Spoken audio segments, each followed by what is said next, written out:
malgré Onyon Swebimi, malgré Kokufanaye, Kosekwanaye, ça ne nous concerne pas. Ce qui nous concerne, Kagame signe l'accord. Oh, ils sont concernés, biso que non. Local aye, Abatamaka, Sikoyo Mobomi, Amonani. Les sanguinaires, Hitler africain, le Hitler qui est Kagame Azwami. Parce que yé amimona qui était que non, et l'autre exacté. Yé amibombaki. Mais le lot, oh bah Congolais baïeba, pour toi yéba qu'il y a eu l'agression rwandaise. Les pays étaient agressés par les Rwandais. Ça a pris du temps. Il fallait que Tshisekedi vienne. Il fallait que Tshisekedi aille. Il fallait que Tshisekedi aloba. Il fallait que Tshisekedi aloba abimisa. Pour Batouba yéba. Que le pays était agressé toujours. Pour tu vas comprendre que Congo, Babanaï Kobundi Sabiso, Ezala qui agresseur rwandaise, et Senga qui Fachi Aya. Et Fachi Aye. Fachi Aye à lobby. Ça suffit. Jusque quand? Si wapi to agresseur o eko continue. Si wapi agresseur o eko continue ka. Rwanda a monné libiso temps ebele. Rwanda a bomaka ba Congolais mobomi. Rwanda sanguinaire. Et lelo a lapi a koutani na président Félix Tshisekedi. Et président Félix Tshisekedi a memaki Kagame na Jacques Zengi. Président Félix Tshisekedi a memaki Kagame na Jacques Zengi. Comme s'il n'y a rien. Mais lelo le président de la République Nangolu Onzamba Chelie a convaincre Mokili Mobimba. A convaincre Mokili Mobimba. Et tout le monde parle que Kagame doit retirer ses troupes. Retrait à la troupe rwandaise na kati ya RDC. A retirer ba troupe naye. Ba troupe naye il faut a retirer bango. A ça la retraite totale ya ba troupe naye na kati ya République démocratique du Congo. Ba yebisi il faut o retirer ba militaire na. Ba militaire na yo ba se o retirer bango. Ba zonga na position ba uta. Potangu toyebisaka ye. Toke na ye na Nairobi Kagame. Kagame na Nairobi Akima. Tokena Kagame na Angola. Boyebi makambo ndenge lekaka na Nairobi. Na ebi sabino. Na Nairobi tu as trouvé solution balamoko. Na Nairobi tu as trouvé solution balamoko. Toyoka na makambo yo esila. Kagame na Nairobi Akima. Akimi na Nairobi. Akanisa kibiso tozo fanda totala ye. Kagame Akimi Nairobi. Akimi Nairobi. Lelo oyo. Paul Kagame. Ayeko kutana sikona o aza mobali. Ayeko kutana na oyo aza mobali. Na kombo Félix Tshisekedi. Akimi Nairobi. Toké le 15 décembre, tu as signé accord. Tu as solo là qui déjà, le 20 décembre, le 15 décembre 2024, où nous devons finaliser l'accord. Na Angola, na Luanda. Kagame Akimi Lisusu a été convoqué dossier ya M23. Kagame a convoqué dossier ya M23. Wana tozawapi na Luanda. A évoqué makambo ba M23. Mais ngana biso na bio toyoka na ki mambo ba M23 te. Oye ko évoquer dossier ba M23 o ndengeni. Oye ko évoquer dossier ba M23 o. Mais toyoka na ki bongo te ba M23 ya nini? Président Félix Tshisekedi azota les quatre. Comme s'il n'y a rien n'était. Et les lots aye kozala bloqué. Asuna likambo ko salate, azana likambo ko lobate. Oyo akimaki na Kenya, kaka yango ailandie na États-Unis d'Amérique. Boyebi siko na minute oyo na États-Unis d'Amérique, Kagame a moni que non na suki. Place à suki parce que les États-Unis okoya kolobisa nani makambo oyo no ya ba M23. Botala na feuille de route na accord aux États-Unis batikali kolobela makambo ya Rwanda te ba meto kolobela makambo ba M23 te. On n'a jamais, ils n'ont pas pris temps de parler du Rwanda. Batikali kolobela Rwanda te. Oh nini pardon M23 na États-Unis d'Amérique tozo signé na Rwanda na États-Unis d'Amérique nde Rwanda nde to signé na ye balobi agression rwandaise balobi ete Trump alobi na zui solution ya kofandisa deux hommes deux présidents le président Kagame et le président rwandais devant le département d'État ils vont signer l'accord de paix oyoki balobi biso makambo bisimwa oyoki balobi biso makambo makenga oyoki balobi biso makambo Kabila balobi Kagame c'est lui alors les deux ministres des Affaires étrangères les deux ministres des Affaires étrangères, Thérèse Kaikwamba Wagner, y compris le ministre des Affaires étrangères du Rwanda. Donc les deux hommes, Bakozala, devant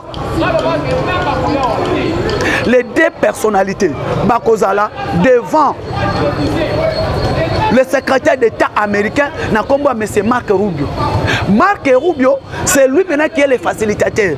Batubakoloba était président Mustafa. Mais comment est-ce que devant le secrétaire d'État américain, pendant que Koto Yope Makambouezali, Koto Makamboueza Wapi, Bandekoba Congolais, Toko signé accord devant le secrétaire d'État américain, les États-Unis d'Amérique qui prennent l'initiative. Le feuille de route, Nyonso, est préparé par les États-Unis. Alors, et le Kwaliboso, respect à la souveraineté à les deux pays. Respect à la souveraineté. Intégrité territoriale à RDC, il faut la respecter. Après qu'on signe, moi et Kolanda, et ça, moi, Otokotala, retraindenge Kobanako Salema, va se retirer parce qu'après, il y aura une situation économique qui sera encore trahie là-bas. L'accord sur le plan économique, et cet accord sur le plan économique, toko traité en haut. Et accord économique et on va parler maintenant des économies. Il y a les deux pays au chef de l'État a proposé. Parce que Tshisekedi Félix a proposé sur l'économie. Rwanda na RDC. Parce que guerre autozanango, et ça guerre est purement économique. Guerre est purement économique.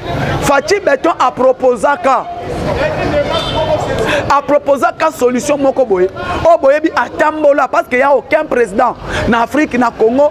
À ça la tournée, il y a les 9 pays voisins. À ça la tournée, il y a les 9 pays voisins. À Kenda na Rwanda, à Kenda na Kenya, à Kenda Wapi. Le président Félix Tshisekedi a fait cette tournée. Et tournée au chef de l'État à Sala. Félix Tshisekedi, tournée wana. Et ça, il a proposé même des pistes et des solutions. Tournée wana. Président Félix Tshisekedi a banda yango wapi. Président Félix Tshisekedi a bandi na Brazzaville. Ake Angola, ake Uganda, ake Uganda, ake Tanzanie, ake Zambie, ake Zimbabwe. Donc, à Tambola, les 9 pays voisins, il y a RDC. On a proposé piste de solutions chaque pays. A proposé piste de solutions à chaque pays.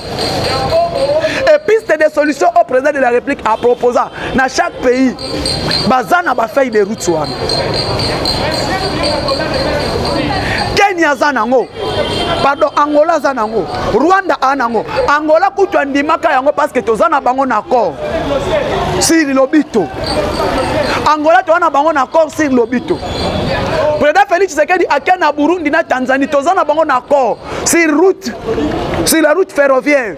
Accord ya République démocratique du Congo Tanzanie na Burundi. Oto solo na bango concernant nzela ya chemin de fer. Burundi Tanzanie ti ekobima Maniema. Toana bango na accord.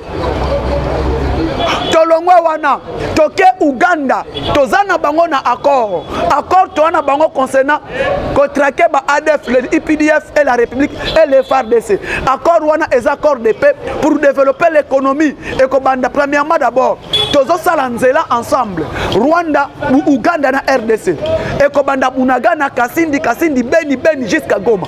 Enzela wana et kofongola piste ya développement entre la République démocratique du Congo et l'Ouganda. Mais elle te commis pas Polo, Lola Kagame, et l'accord est bloqué. Tu as rappelé Lola Kagame, il y a Lola communicateur, il y a Kagame. Tant que il est bloqué. Kagame moni mulai wana bozomo na sikoyo pomba oya bandaki kobima esuki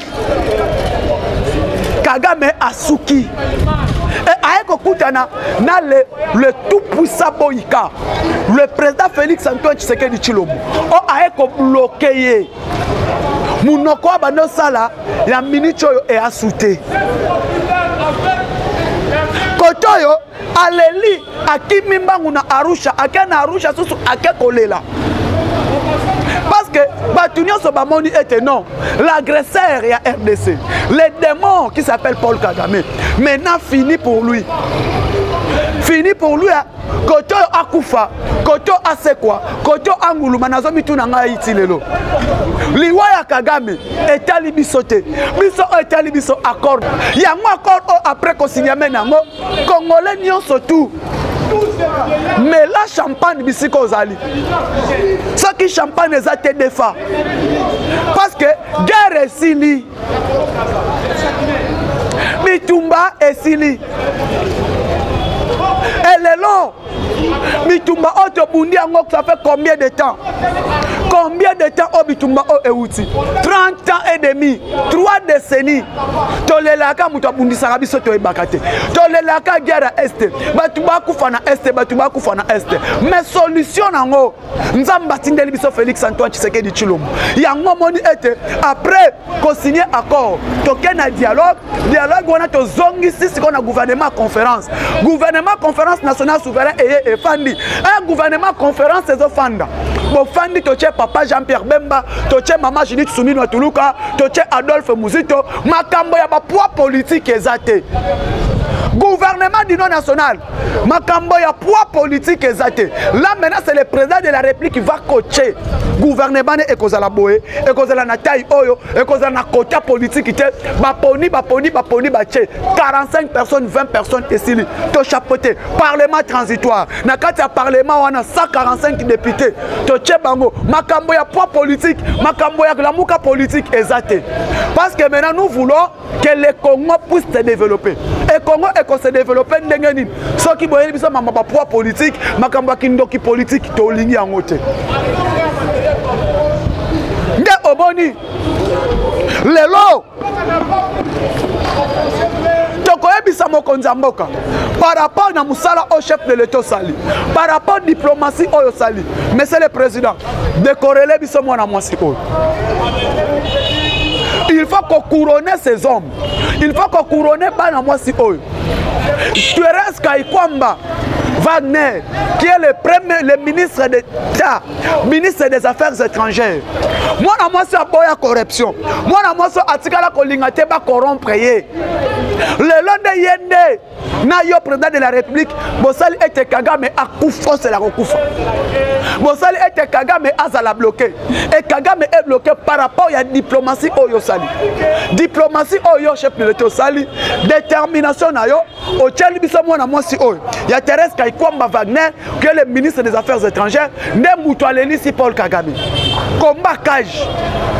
Kagame akufi. Kagame aleli. Kagame azoye basutena salani. Bloqué sur les plans diplomatiques. Et Thérèse Kaikwamba Wagner, notre ministre d'État, ministre des Affaires étrangères, a démontré sa compétence et sa capacité.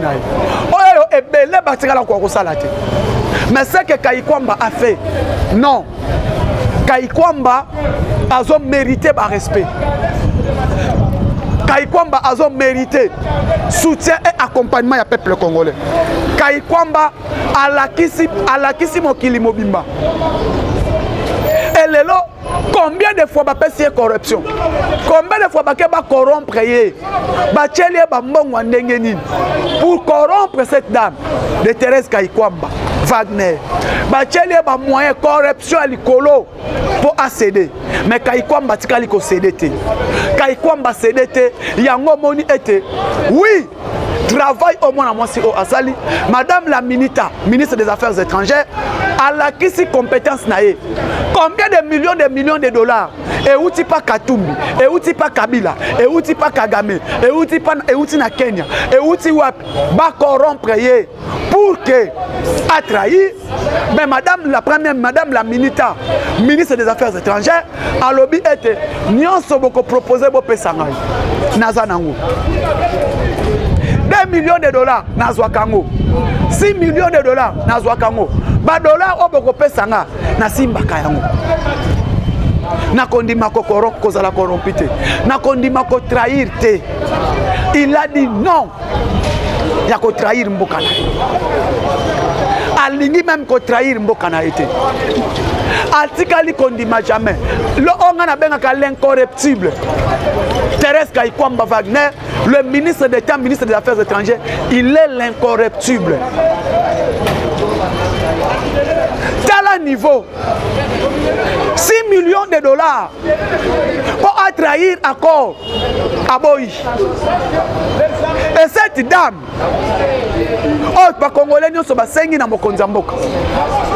Président Félix Tshisekedi, décorez-moi à moi si au héros national.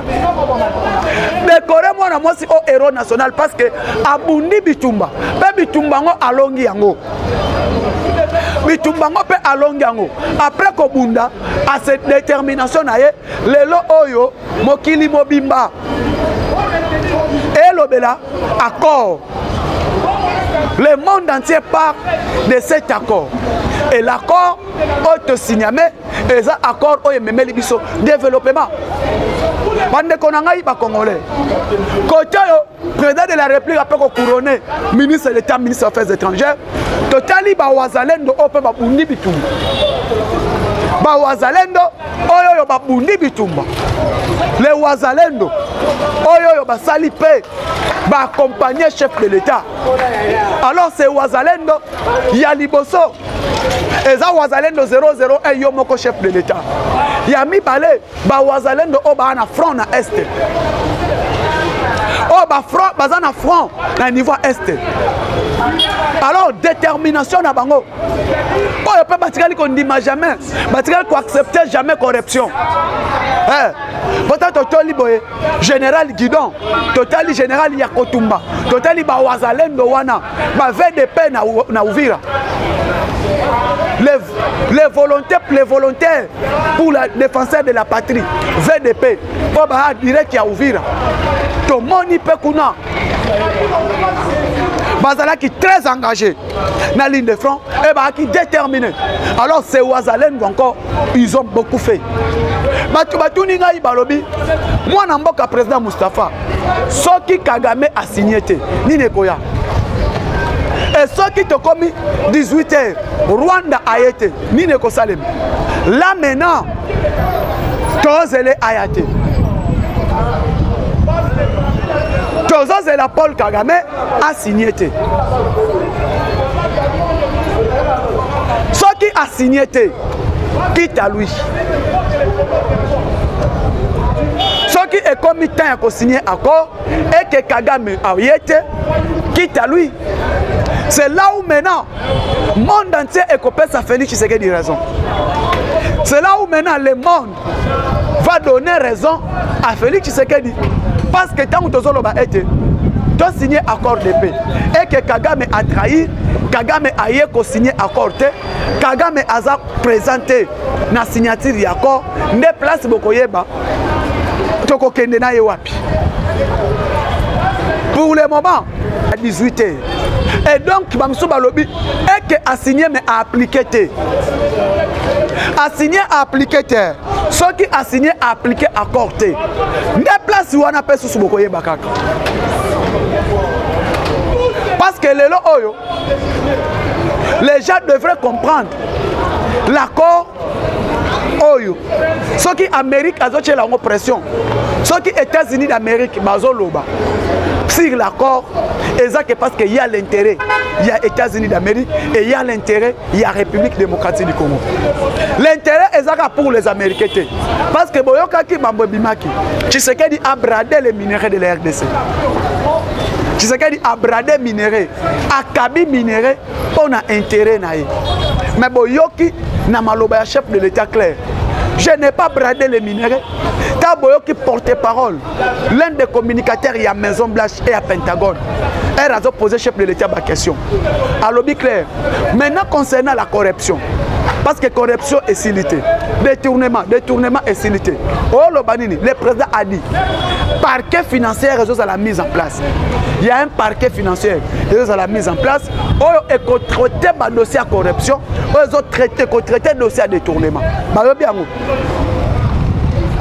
Et parquet financier wana au gouvernement azotia en place et ça uniquement et pour elongola ba détournement et longola corruption et parquet financier wana oh ezosalam pour namboka parce que les États-Unis veulent maintenant rassurer na ba milliards de dongo bakocha ba milliards de dollars américains oh bakocha. Alors, on n'imagine jamais qu'on a la détourner. Parce que l'accord est à 500 milliards.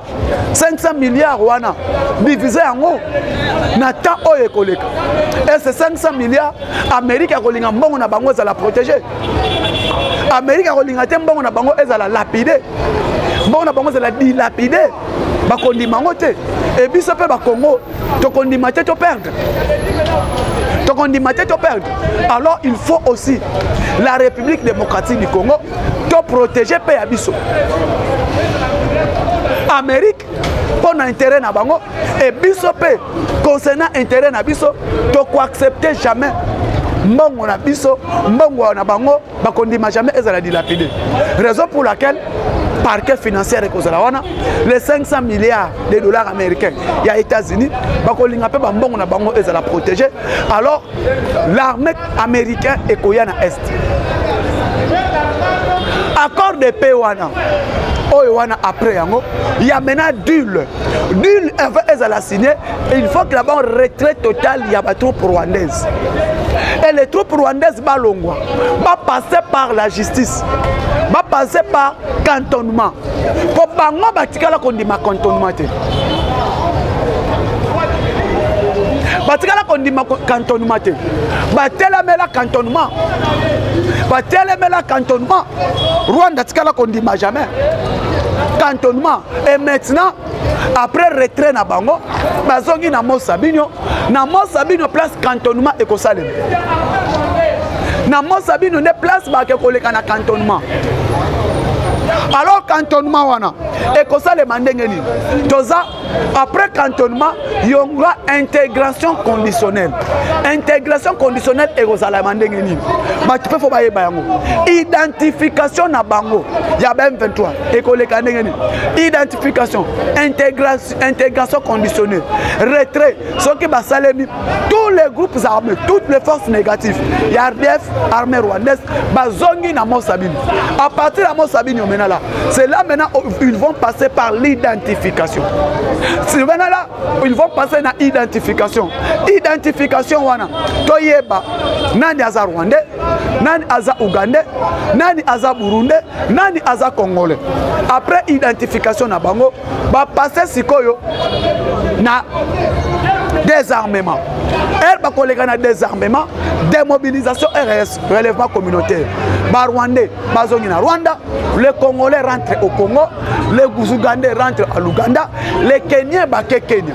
Maintenant ceux qui sont des Congolais, elle va kozonga na RDC, va kozala intégrer na armée parce que il n'y aura pas intégration au sein de l'armée. Il y aura maintenant PDDRS, démobilisation, relèvement communautaire et réinsertion. Va passer na démobilisation, désarmement, démobilisation, relèvement communautaire et réinsertion.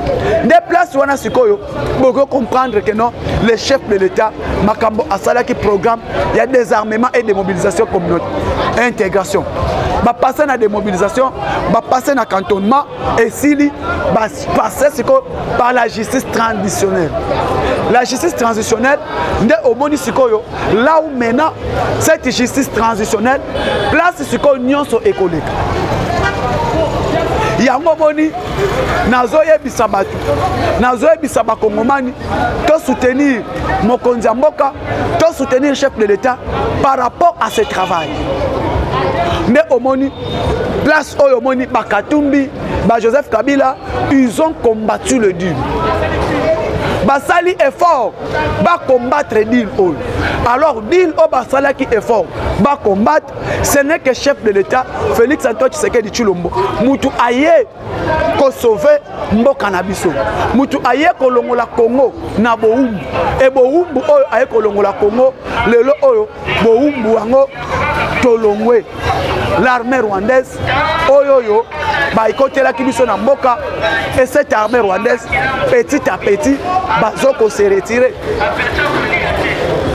Bazo se retirer. Nde omoni bolanda ki na ba vidéo eleki comment Muyumba a salba qui dit n'importe quoi. Un ancien communicateur place à Iouta Toyebite jusqu'à aujourd'hui ce retourni congolais Moussous Oyebi Francine Muyumba ba ebiete. Francine Muyumba a travaillé dans CNS, CNG, Conseil national de la jeunesse. Oyo tilelo ba yela biso. Place Francine Muyumba a Outa Toyebite. Place Abimela biso na bino Toyebite. Mais aujourd'hui, Muyumba qui veulent parler, Muyumba qui veulent critiquer, Muyumba qui veut se comparer à Madame Thérèse Kaikwamba. Muyumba qui veut se comparer à Madame Thérèse Kaikwamba Wagner pour na asala keni à se comparer à Wagner. Wagner oyoyo Congolais nyoso apesa ki confiance à défendre mboka na kati pe libanda to moni musala o Wagner asali Muyumba on a benga Francine Kiyumba Francine Kinyumba so Kindumba o alingi à se comparer na Madame Kaikwamba Francine Kindumba to yebito yo papa no azwayo wapi to monitor Francine Kindumba soki outa wapi oza rwandais soki burundais ozo lobape tu veux se comparer à celui qui a fait un bon travail oyo ba congolais nyonso tout bazo défendre Madame Thérèse Kaikwamba Wagner Francine Kindumba ko se comparer na yete ne omoni na yaki na recadrer un peu au travail ba place au travail to mona résultat Francine Kindumba 15 milliards de tournées chaque année n'époque nabino ozalate Francine Kindumba détournement et salema mutakezo mbongo akwesi mbongo na mai toyebite mbongo na ekenda wapi Francine Kindumba yokutoza na kambo kolobate fandano kaka vraiment ba congolais to passe chef de l'État confiance. Merci beaucoup, ciao, à la prochaine.